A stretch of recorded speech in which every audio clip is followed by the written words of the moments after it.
Once my brother got out the first time out the penitentiary, he realized it ain't the same no more.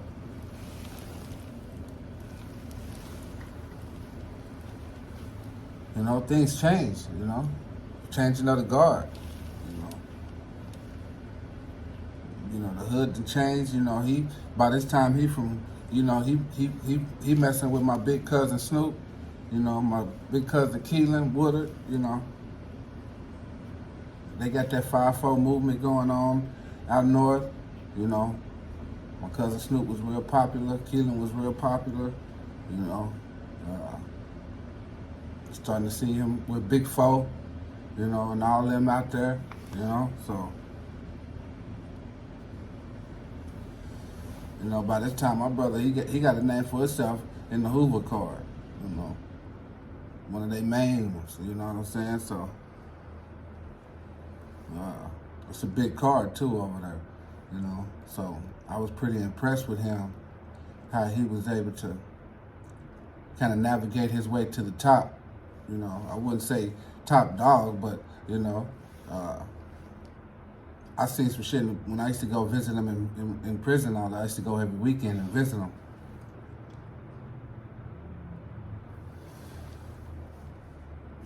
So I started seeing how he was interacting with the other inmates in there. And I started noticing, like, okay, my brother, he like a head honcho in here, you know what I mean? Like one of them, they all looked up to him. I'm seeing G's from Hoover looking up to him, and that's what I was impressed with, so. My brother started changing. He went from, he wasn't really a blood. It was just, that was the only thing around. That was the only thing we knew, you know what I'm saying? We had a cousin, Neha, from Trey, he stayed on 39th. And our cousin Neha, he was banging neighborhood, like he was one of the first, you know what I'm saying? So I was surprised he didn't claim Trey 9 coming out that neighborhood over there, but his little brother did. My little cousin, my Rico, he from Trey 9, but his big brother, Neha, my cousin, he like a year older than Tony. He claiming a neighborhood, him and Pookie, and his homeboy Pookie. So I knew about them, but we knew about them, you know what I'm saying? A few other Crips, but it wasn't in our neighborhood, so, he kind of ran with the red flow.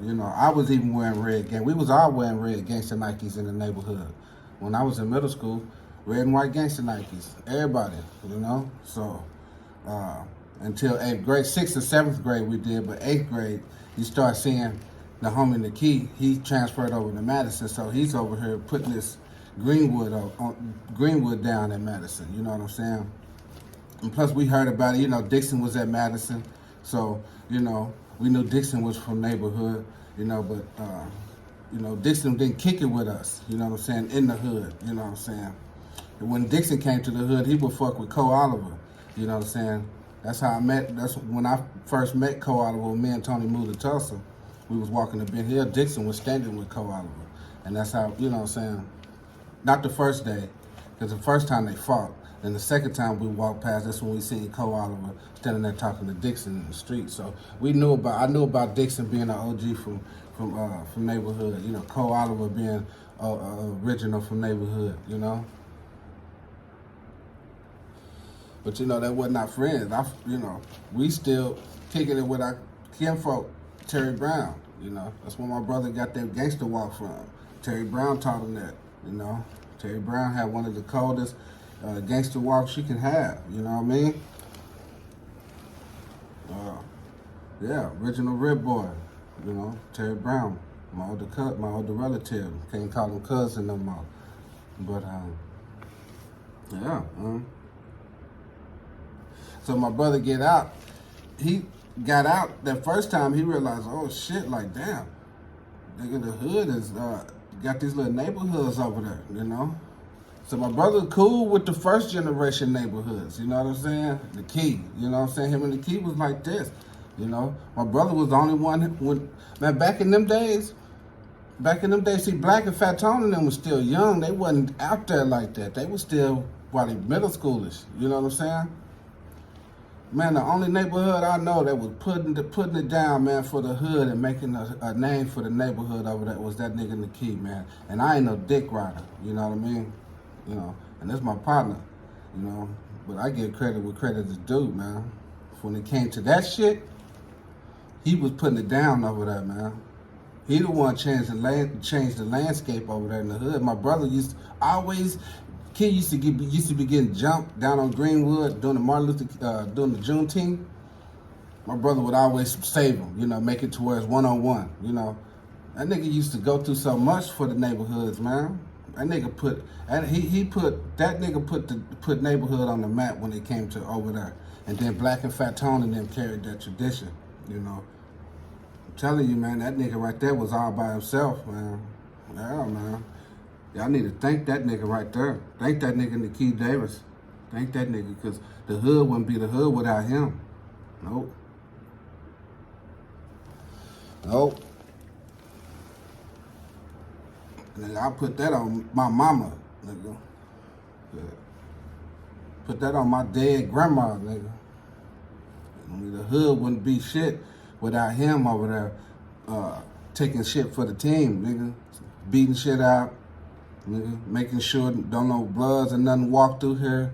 Making sure don't know about they ain't walking through on the dub, nigga. Yeah, man. So my brother got out.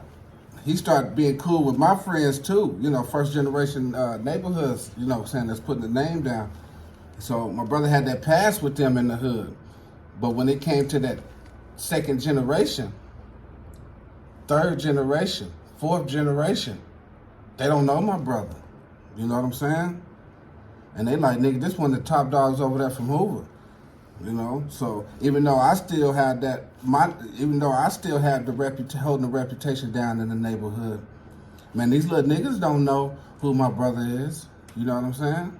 They'll knock him off, nigga, just for the stripe. Like, nigga, we got a big dog from Hoover over here, nigga. So my brother started realizing, nigga, I can't just be over here in the hood like that, you know?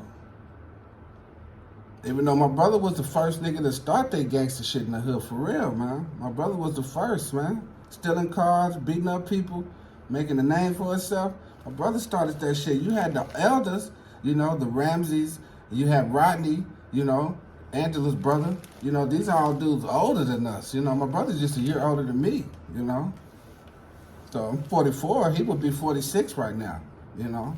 I'll be turning 45 in April. So you had the older families in the hood, the Bensons, Marlo Benson, Robert Benson, and all of them, but they wasn't around there like that. You know what I'm saying? The older generation, you know, bless their hearts, but they was kind of, you know, on the cocaine thing, doing primos, mixing, you know, lacing their weed with cocaine. So, you know, they was on a whole different lifestyle than the gangsters that's being born. You know what I'm saying? As far as my brother and his age group, you know what I'm saying? Yeah, man. So, you know, my brother started realizing, hey, I can't be over there in the hood like that because one of these little niggas that knocked me off. You know what I'm saying? He might get respect with the first generation, but it's that third, fourth, and fifth generation.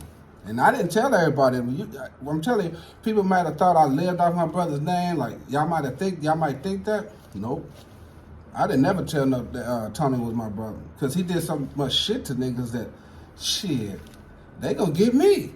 So I had to be careful, man. I navigated these streets by myself, man. I didn't use my brother's name. I didn't use my homeboy's name, my homeboy Nikki name, or anybody else I was close to that was really putting it down out here. I didn't use their names because I didn't want their beef becoming my beef. You know what I'm saying? So, yeah, man. A lot of them little young niggas, man, they would have been glad to knock my brother out.